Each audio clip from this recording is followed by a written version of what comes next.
뜨거웠던 이슈 뉴스만을 분석합니다. ERU. 오늘은 정재우 위원님, 나연원 위원님 자리했습니다. 어서 오십시오.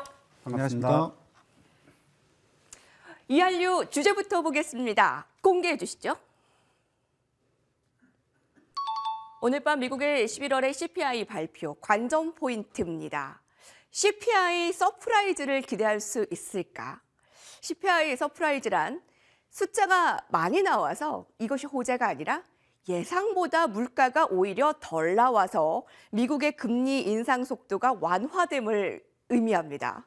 정재우 위원님, 이번에 CPI 서프라이즈 기대할 만한 건가요? 네, 일단 이 CPI 발표 전에 지난주에 PPI가 발표했단 말이에요. 생산자 물가지수. 네. 오늘 발표되는 건 소비자 물가지수죠. 근데 이 소비자 물가지수가 어느 정도 올라오느냐에 따라서 터미널 레이트, 얼만큼 최종 금리를 잡아줄 수 있느냐. 그렇겠죠. 그리고 그 높은 금리를 얼마나 오랜 기간 동안 유지할 수 있느냐. 이거에 대한 화두거든요. 그래서 이미 너무 많은 IB들이 이 부분을 두고 예측치를 내놓고 있어요. 근데 잠시 후에 제가 설명을 드리겠지만 어제 이것 이전에 기대치를 한껏 불러일으켰었던 게 뭐냐 하면 뉴욕 연은에서 서베이 지표 하나가 나왔는데요. 소비자 기대 물가와 관련된 지표가 발표가 됐어요. 그래서 기존까지 지금까지의 수치들을 조합해 봤을 때 연간 인플레가 5%대까지 떨어질 수 있다라는 아주 기가 막힌 수치를 뽑아냈거든요. 그러다 보니까 기대치라는 게 이제 형성이 되기 시작한 거예요. 그래서 이제 JP모건에서는 이 부분을 이제 어떻게 이야기를 하고 있냐면 7.8% 이상이 나오게 될 경우 네. 5%의 확률로 보고 있고요. 그 경우 S&P 500 지수는 5% 이상의 하락을 할 수 있을 것이다라고 보고 있어요. 가장 나쁜 시나리오. 네, 가장 나쁜 시나리오예요. 그 다음이 7.7%, 7.6% 요 구간에 한 25%의 비율로 확률이 지금 책정이 되는데 이 경우 한 2에서 3% 정도 시장이 하락할 수 있다. 이렇게 보고 있어요. 그리고 이제 그 미만으로는 뭐 7.4, 뭐 7.6, 7.2, 7.4 요 구간에 들어왔을 때 과연 S&P는 2에서 3% 정도 상승을 할 수 있고 또 반대로 그렇게 볼 수 있는 확률은 50%. 네. 굉장히 많은 IB들이 지금 7.2에서 7.4 정도를 예측을 하고 있거든요. 가장 높은 확률이고요. 네, 이게 확률이 가장 높지만 사실상 상승률로 따지면 한 2에서 3% 정도를 본다 이거예요. 근데 이제 7.0에서 한 7.2 요 정도 사이에 지금 폭을 보고 있는 확률, 요 확률은 15%의 확률로 지금 바라보고 있거든요. 요 경우에는 S&P가 5% 정도 상승할 수 있을 것이다에 베팅을 하고 있어요. 근데 가장 최고의 시나리오는 만약에 7.0 언더가 나오게 된다면 지수가 무지막지한 상승을 할 수 있다는 거예요. 10%까지도 상승을 할 수 있다. 근데 과연 이제 저는 한편으로는 보통 제가 시황과 여러분들한테 어떤 내용들을 아침에 팩트를 전달해 드릴 때 제 생각을 전가하기보다는 항상 팩트를 전달을 해드리거든요. 그래야 여러분들이 스스로 어떤 기준을 세우실 수 있잖아요. MTN 투자 전략에 올려드린 시황이라던가 또 장중에 말씀드린 시황은 대부분 다 팩트를 전달해드리지 이래서 이렇게 될 것이다라는 어떤 그 예상치라던가 제 생각을 전가하지 않거든요. 근데 요번에 제가 조금 저의 짧은 생각을 전달해드리고자 하는 게 뭐냐면 과연 이 예측치가 어떤 의미가 있겠냐라는 거예요. 네. 왜냐하면 자, 이제 인플레는 이미 작년 12월부터 시그널이 나오기 시작했고요. 굉장히 완만한 속도로 횡보를 하다가 내려오는 척 하다가 한 번 쉬는 구간에서 겁을 주고 또 슬슬 내려오기 시작해서 이제는 그 속도가 굉장히 격해지느냐 더 격해지느냐 이 차이에 그거 말고는 없어요, 차이가. 결국에는 올해 말과 내년까지 인플레는 계속 완만하게 내려오게 되는 거거든요. 그럼 인플레는 내려오죠. 인플레를 끌어내릴 수 있는 많은 요인들, 유가뿐만이 아니라 중고차 가격이라든가 서비스라든가 많은 것들이 공급망으로 인해서 벌어졌던 많은 요인들이 이제 완화돼 가고 있는 시점이고요. 이제 그러면은 인플레는 내려오는데 얼마나 빨리 내려오느냐라는 거거든요. 얼마나 빨리 내려올 수 있느냐. 중요한 건 지금 금리를 75베이스 포인트씩 벌써 끌어올리고 내분을 끌어올리고 앞으로도 50베이스 포인트 끌어올리고 남아있는 수치가 몇이냐를 얘기하고 있는 과정에서 우리가 간과하고 있는 거는 이렇게 금리를 끌어올린 동안 그 효시가 경기로 어떻게 드러나는지를 아직 확인을 못했다라는 거예요. 그래서 금리를 계속 빠르게 끌어올리거나 높이 끌어올리거나 25베이스 포인트씩 계속 잡아 끌어올린다. 이것도 되게 힘든 게 뭐냐 하면 그동안 끌어올렸던 금리로 인해서 피폐해지고 있는 부분들이 어떠한 기조현상을 보이는지를 확인해 가면서 연준도 조율을 해야지 될 거거든요. 이 점에 우리가 착안해서 본다고 하면 결국 금리는 더 빨리 올린다거나 높이 올린다거나라는 그런 개념보다도 때가 되면 내려가는구나. 이미 시장은 그런 부분들을 끌어안고 움직이고 있구나. 다만 여기서 문제가 되는 건 성장주, 금리를 올림으로 인해서 피폐해졌던 종목군들이 금리를 낮추게 되면은 많이 올라올 거라는 어떤 기대감이 있거든요. 근데 이미 그런 부분들은 어느 정도 제쳐두고 그렇지 않은 종목군들 위주로 또 답을 내지 못했던 종목들 위주로 성장성이 많이 저해됐으나 이제는 그 청산 가치가 높아져서 청산 가치보다 주가가 낮게 생성되는 종목들 위주로 많은 매수가 유입되고 있단 말이에요. 그리고 이 흐름들은 이미 달러의 약세가 진행되기 시작하면서 굉장히 두드러졌단 말이죠. 그 이후에 뭐 중국 핑계를 대고 유럽 핑계를 대고 뭐 영국 핑계를 대고 여러 가지 이유를 들어서 그래서 간다 저래서 간다 이 이야기는 하고 있지만 본질은 달러의 약세에 배팅돼서 움직이고 있는 것들이다. 이걸 감안해 봤을 때 저는 CPI에 대한 어떤 기대치 물론 뭐 낮게 나오면 좋을 거예요. 그리고 그걸 토대로 해서 이번 FOMC에서 경기를 어떻게 바라보느냐. 제롬 파월의 기자회견에서도 그런 것들을 확인할 수 있을 텐데 저는 오히려 저것보다도 달러의 약세가 뒤틀릴 수 있는 요인들, 이를테면 파운드와의 강세가 약세로 전환될 수 있는, 유로와의 강세가 약세로 전환될 수 있는, 그럼 역으로 달러는 강세로 전환이 돼버리거든요. 이것은 이번 주 목요일 날 공교롭게도 ECB도 통화정책회의를 하고요, BOE도 통화정책회의를 해요. 그리고 같은 날 엠파이어 스테이트 연은지수하고 필라델피아 연은제조업지수가 발표가 되고요. 뭐 도매재고라던가 공장 가동률이라든가 설비 가동률 같이 나오게 돼요. 그러니까 경기와 환율에 영향을 줄 수 있는 모든 요인들이 달러의 직접적인 요인은 달러 경기, 미국의 경기, 간접적인 요인은 유로화와 파운드화 이 모든 것들에 대한 어떤 답이 이번 주에 가시적으로 나타나게 되거든요. 그러니까 그런 것들에 의해서 시장이 오히려 더 격하게 춤출 수 있을 것이다. 만약에 여기서도 안 좋은 최악의 시나리오 그리고 그쪽에서도 안 좋은 최악의 시나리오가 나오면 시장의 진폭은 굉장히 짧고 굵게 크게 변동을 줄 수 있겠지만 그럴 수 있는 확률이야말로 굉장히 낮게 보고 있다. 정리를 해보자면 중요하지만 조금 이제 좀 생각을 달리해서 그럼에도 불구하고 움직일 수 있는 것들과 우리 시장에 보다 유리한 수급 조건을 끌고 있는 종목이 무엇이고 섹터가 무엇이냐에 좀 포커스를 맞춰서 지금은 좀 종목군들을 좀 분산을 하고 좋은 종목을 모아가는 것에 포커스를 맞추는 것이 조금 현명한 대처가 아닐까 저는 좀 짧지만 저의 그 견해를 좀 말씀드려보도록 하겠습니다. 네, 알겠습니다. 정말 관망세가 아주 짙어진 이번 주의 슈퍼 위크입니다.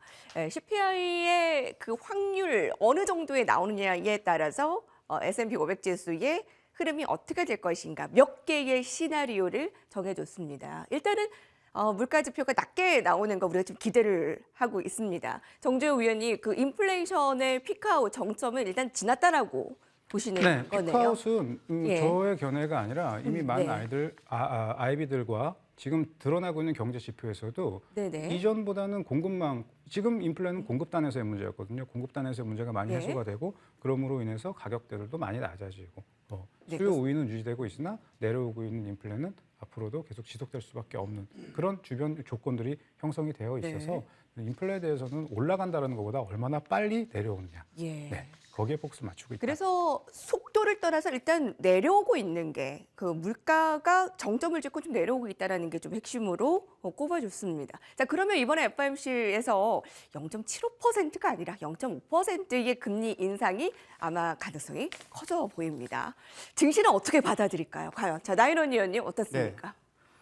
일단은 앞서 정재훈 전문가님께서도 이제 말씀해 준 것과 마찬가지로 저도 앞서 방송 출연하기 전에 많은 자료를 좀 검토를 해보았습니다. 자, 한결같이 나오는 이야기는 어느 한쪽에서는 지금 현재 인플레이션 정점을 찍었다. 또 한쪽에서는 찍은 것 같다. 또 어떤 쪽에서는 찍지 않았다. 서로 의견이 매우 엇갈리고 있습니다. 각 언론사별로 뭐 로이터에도 블룸버그에도 또 연준에 나올 리포트라든지 수많은 IB 쪽 리포트들이 동일한 발언들을 하고 있습니다.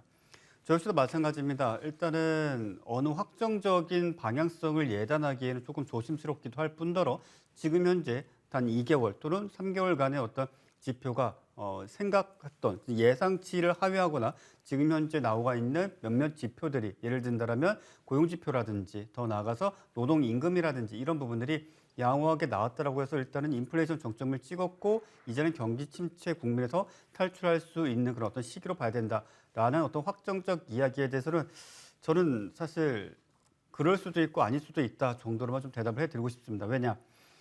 제롬 파월 의장도 역시 마찬가지로 사실 이달 초에는 어느 정도 인플레이션 국면에서 벗어난 듯 싶다. 경기 침체 국면에서 벗어난 듯 싶다라는 발언을 하자마자 바로 매파적인 어떤 발언을 주로 언급하는 몇몇 인사들이 결코 그렇지 않다. 지금 현재 상황에서는 기준금리 인상폭을 더 키워야 될 것이다. 서로 오락가락하고 있습니다. 그렇던 그 시점 대비했을 때 지금은 제롬 파월 의장이 전혀 다른 이야기를 하고 있습니다. 일단은 지금 현재 인플레이션 국면에 있어서 이전보다 조금 나은 수준이긴 하지만은 기준금리 인상 기조를 계속적으로 유지할 것이고 긴축에 대해서 다시 한번 생각을 해볼 필요가 있겠다. 정말 오리무중 상황이다라고 좀 말씀을 드리고 싶고요.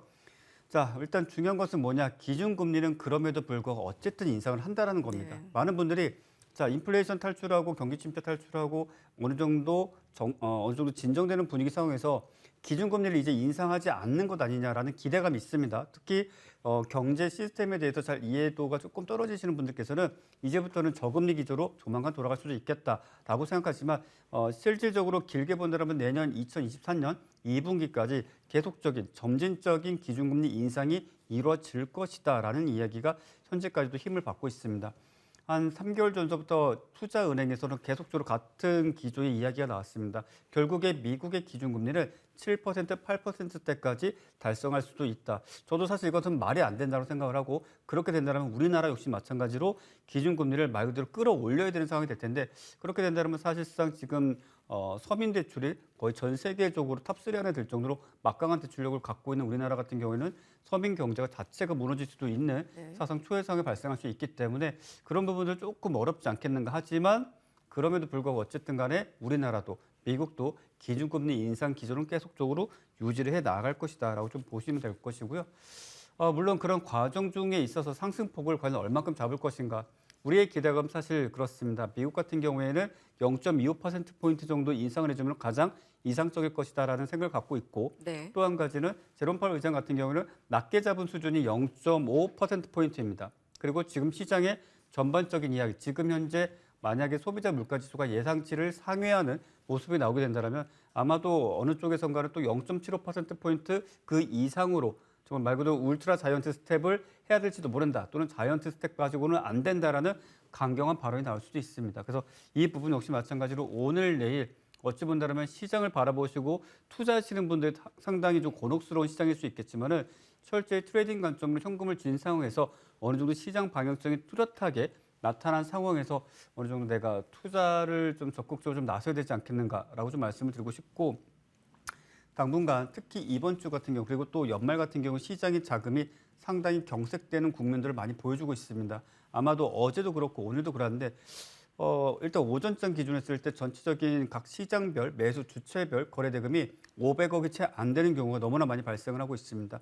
사실상 돈이 몰리는 데만 몰리고 평상시에 투자를 임하시는 분들은 아마 소외감을 상당 부분 느끼실 것이고 저처럼 어떤 시장의 모멘텀이라든지 어떤 재료 이런 어떤 측면에 있어서 강한 시세를 추구하시는 분들에게는 상당히 좋은 시장이 될 수도 있겠습니다. 지금 시장 일단 자신의 매매톤이 정확히 무엇인지를 결정하시고 그에 따라 내가 투자다. 그렇다면 일단 조금 시간을 뒤로 미루시고 시장을 관망하시면 좋겠고 나는 철저히 트레이딩 관점에서 시장을 바라보고 있다라고 하신다면 돈이 몰리는 종목, 시장을 이끄는 종목, 시장의 자금을 말 그대로 블랙홀처럼 끌어모으는 그런 종목 안에서의 어떤 거래를 좀 이어가심이 그나마 시장보다 나은 결과, 수익을 이어갈 수 있는 전략이 될 것이다라고 말씀드리겠습니다. 예. CPI 지표 우리 시간으로 오후 10시 30분 발표 이후에 미 증시가 반응할 테고 아마 어제 오늘보다는 우리 증시도 내일 방향성을 아마 체크가 될 겁니다. 어제 오늘 좀 지루하셨던 분들 내일의 방향성 이후에 또 단도직이 함께 하시면 되겠고요. CPI는 매우 예민하게 반응하는 물가 지표입니다. 오늘 그 시나리오별로 분석을 해봤고요. 자, 두 위원님 모두 지금 시장을 걱정하기보다 좀 트레이딩에 집중을 하고 블랙홀처럼 말아들이는 돈을 모으는 업종에 집중을 하자. 오늘 바로 딱 한 업종에 있었지 않습니까? 여러분 그 업종을 분석해 보겠습니다. 핫 키워드입니다.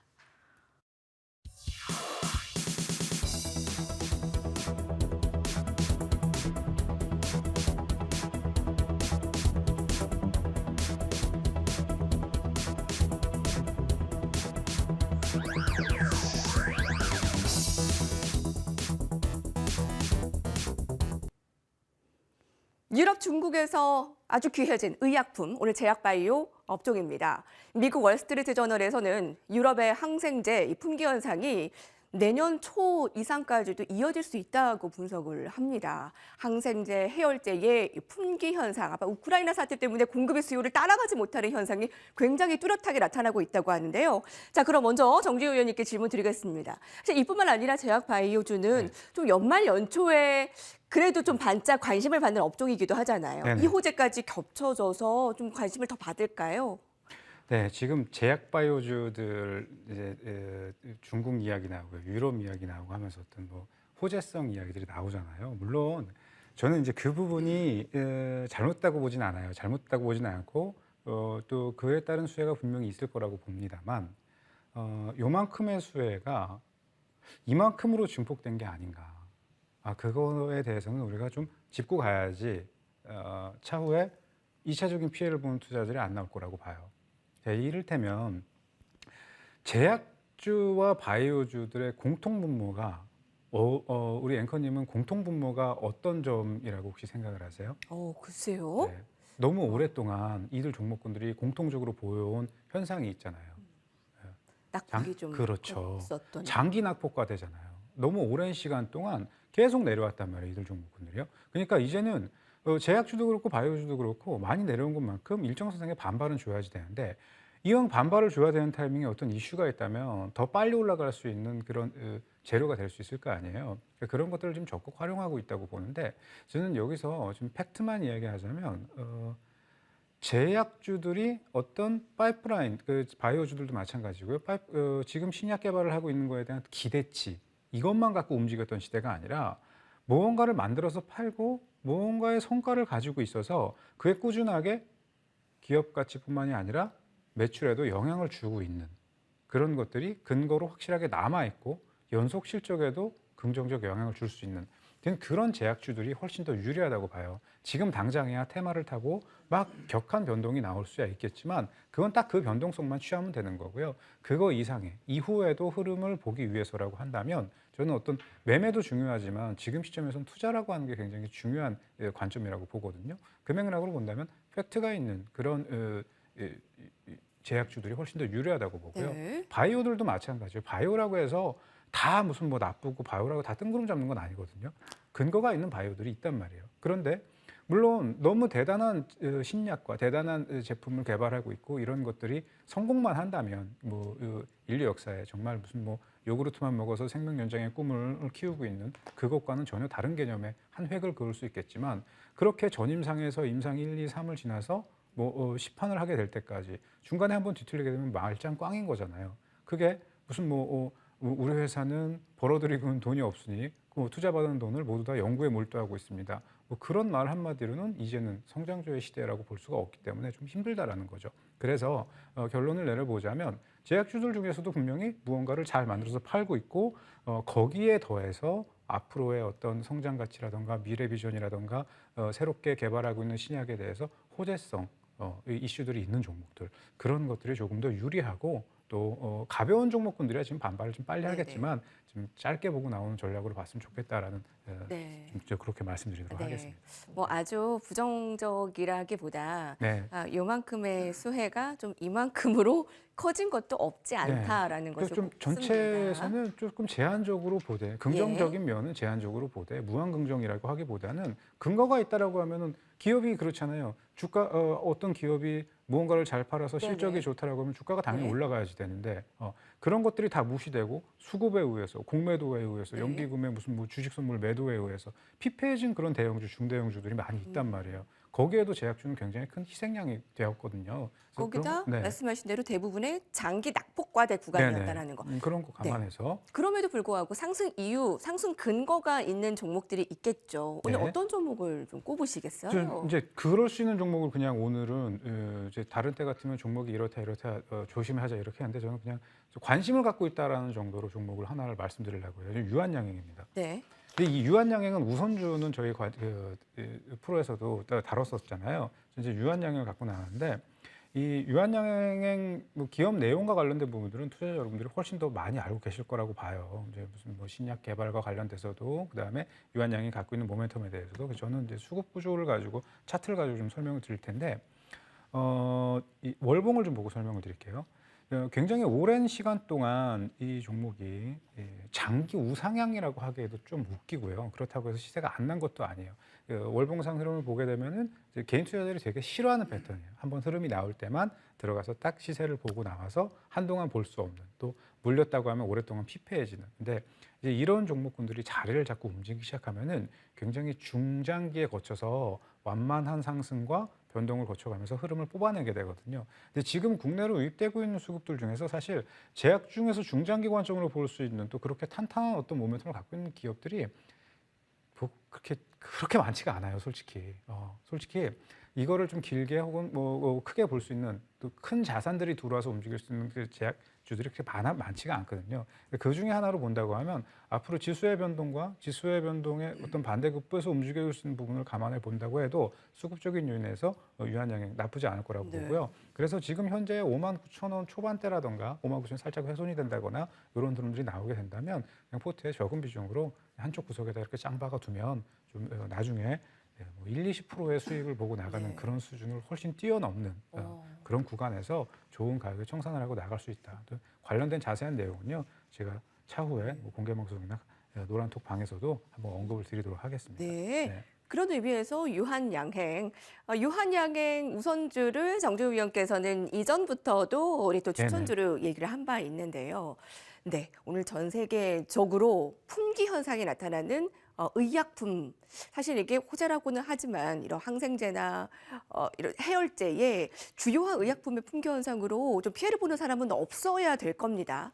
자, 이 제약바이오주의 이런 주가의 급등, 오늘 과도하게 막 오른 부분도 뭐 없지 않아 있겠죠. 근데 두 자릿수의 오른 상승의 종목들이 굉장히 많았거든요. 나이런 의원님은 어떻게 분석하셨어요? 자, 일단 뭐 시장을 바라보는 관점은 각기 다 다를 것입니다. 사실 전일장 기준에 했을 때 오늘 제약바이오 업종, 특히나 아세트아미노펜, 뭐 해열 진통제를 생산하거나 지금 원재료를 생산하고 있는 기업들이 말 그대로 급등할 것이라고는 그 누구도 예상하지 못했습니다.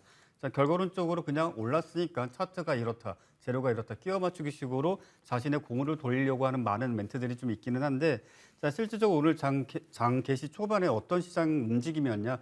자, 전일 미국 내에서 핵융합발전소에 대해서 모의 실험이 성공적으로 끝났다 또는 성공적으로 연구 개발 중이다라는 이슈가 나면서 우리나라의 핵융합 관련주들 장 초반에 상당히 양호한 모습을 보여줬습니다. 또한 SMR과 관련된 어떤 이슈가 또 함께 발생을 하면서 말 그대로 소형 원자로 관련주들 역시 마찬가지로 장 개시하자마자 강세 움직임을 보여줬습니다. 더 나아가서 로봇주들도 역시 마찬가지였고 엔터주들도 순간적이지만 강세 움직임을 보여줬습니다. 자, 그 중에 하나가 제약바이오였습니다. 네. 그리고 그 제약바이오 내에서도 소위 아세트아미노펜, 즉 해열 진통제 원재료 또는 감기약을 만드는 회사들이 말 그대로 요동치는 모습을 보여줬습니다. 그런데 이것들이 순간적으로 시장에 자금이 없다 보니까 강한 종목군들 또는 갭을 띄운 종목군들은 일거의 시가 기준으로 전량 매도가 나왔었고 그 자금들 순간적으로 이동을 했던 대표적인 섹터가 제약바이오, 그 중에서도 오늘 뭐 잠시 후에 말씀드릴 뭐 화일약품이라든지 국정약품이라든지 몇몇 아세트아미노펜을 기준으로 원재료로 한 어떤 의약품을 생산하고 있는 기업들이 말 그대로 강세 움직임을 보여줬습니다.